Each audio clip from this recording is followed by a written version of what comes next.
Okay, for everybody in the RC car scene and trucks and whatever else, you have a body clip that you take off, and that's what holds the body on. Now, the frustrating thing is with body clips is that it's a tiny little clip, and you take it off, and then you try to balance it on the body, and it slides off and gets lost. Really frustrating.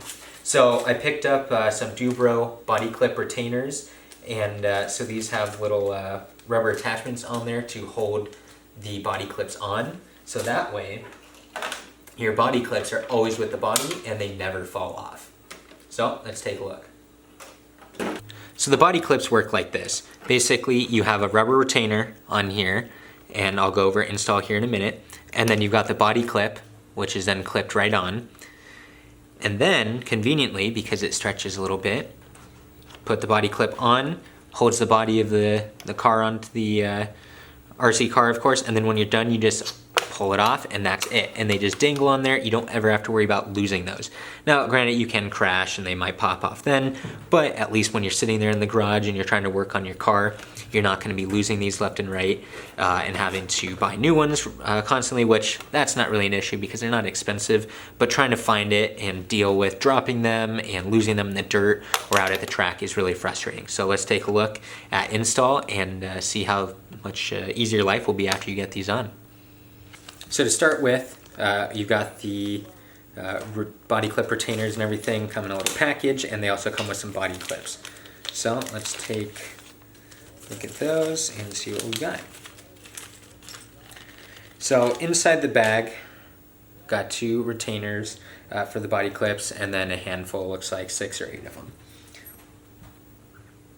So the setup is actually super simple on these. Basically, you've got a middle little nipple that's going to stick into the body, and then you've got tiny little arms in which you will put the body clips themselves, and they'll keep them nice and convenient, and it's got a little bit of a stretch to it as well, so that way hopefully it won't be breaking too often. So to start with, they do come kind of bound together by a little middle piece, so we just need to cut that off and go ahead and use a box cutter for that. Boom. Nice and easy. It came out super clean. Do the same for the other side. Obviously, you don't want to chop off your finger, so use some caution, but it's very, very thin, so it should come right off very easily. So now you're left with 2. There's no difference between them, so it won't matter which one goes on the front and which one goes on the back. So the instructions do call for a 5/32 drill bit, which you can drill. You can also use a ream, for the body holes and whatever else. I mean, it's thin material, so anything that you can stab a hole through on this will work. Now, on the retainer for itself, you do want to make sure that it's fairly centrally located between them and not too far away. If you have it too far away, it'll have a stretch on it.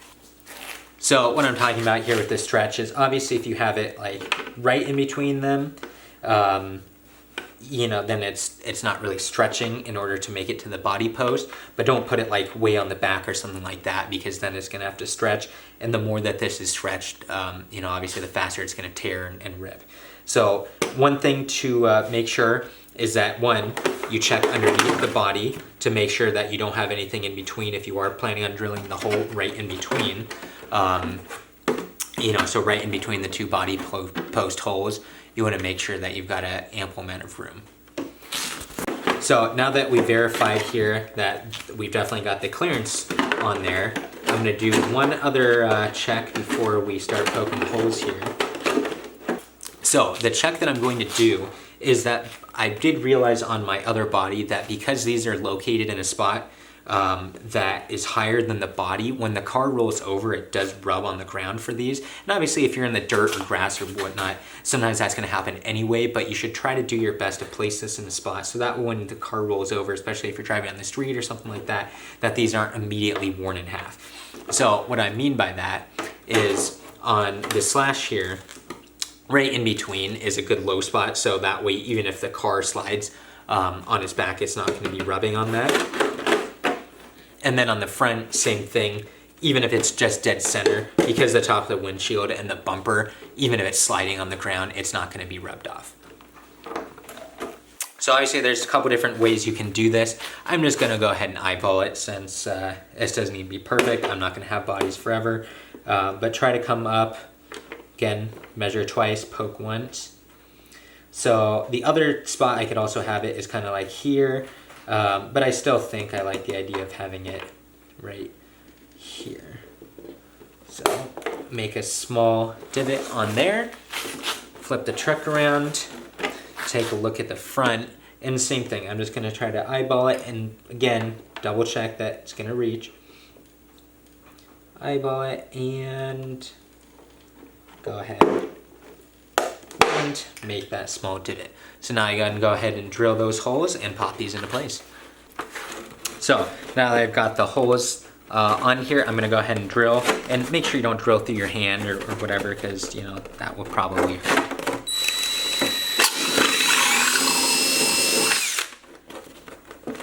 Okay. Very good. So now we've got that hole right on here, and we're gonna be pushing that body clip retainer in there. Same thing for the front now. We'll go ahead and drill a hole. Perfect. So now we're set and we can get these pushed in. And one tip I do want to go over is after you drill the hole, you might want to go through here with an X-Acto knife and kind of clean this hole up a little bit because it's kind of got an edge on here. The back doesn't look like it's got an edge, but the front definitely does. Now, the hole that I made is the recommended size, but it is a pretty tight squeeze for these body retainers. So I'm gonna use a small screwdriver just to kind of poke the rubber in there and get that installed properly.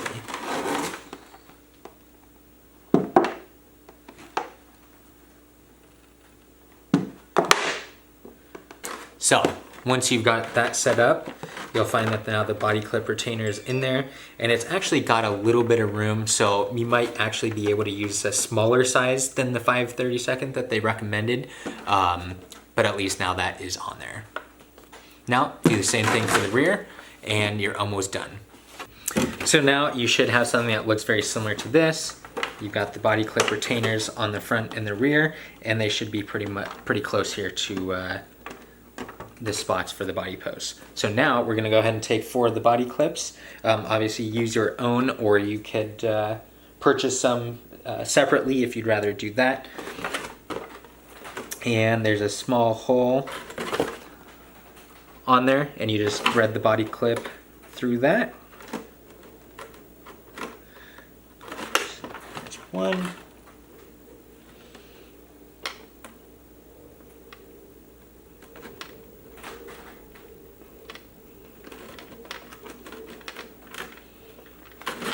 There's another, so now I've got 2 body clips on here. I shouldn't ever have to worry about losing those. And same thing for the front. And we're all set. So now we've got them on there. They do jingle around, whatever, but when they're clipped on, they're gonna be perfect. So let's get it clipped on the body and see how it looks. So now I've got the body clips installed, got the body clip retainers on there, and now I shouldn't have to worry about losing any of those. And there's the back. So we're all set. Enjoy your body clip retainers, and hopefully you don't lose nearly as many body clips. Also keep in mind that these do come in different colors, so I picked up black for this vehicle, but they have red, blue, green, yellow. They've got a variety of colors. So if you want to make sure that they match your ride and everything, they do have those, and they are pretty affordable. So if you want to switch the colors up frequently, really not that big of a deal.